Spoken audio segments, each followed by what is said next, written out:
Tra le esibizioni che hanno suscitato tanto interesse in città, in via Atenea, piazza Vittorio Emanuele, quella dei Mamutones, un gruppo sardo di antiche tradizioni, originari di Samucheo.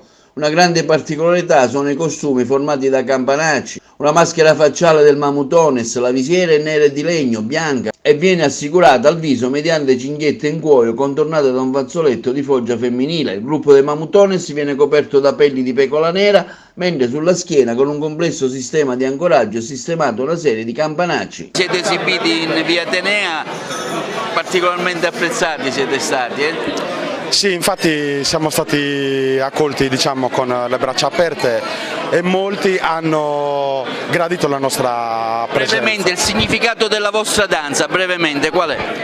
Allora, sono quei riti, i culti agropastorali di un tempo, e oggi noi mettiamo in scena il sacrificio del Surzu, che è la maschera centrale principale, che rappresenta Dionisio, la morte e la rinascita come la vegetazione, mentre i Mamuzones, che sono i seguaci di Dionisio, tengono a bada proprio questo rituale, questo sacrificio.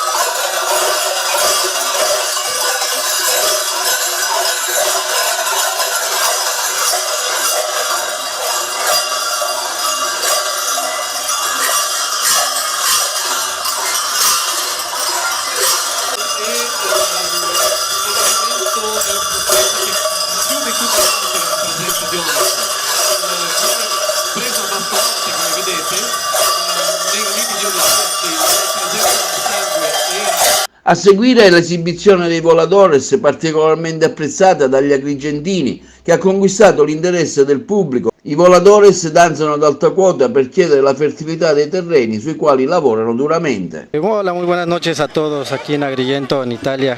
Muy contentos de compartir nuestra cultura, nuestra danza, que habla de la fertilidad, que habla de la paz y de la armonía de los hombres con la tierra. Y pues bueno, me da mucho gusto presentarla aquí con ustedes en Italia.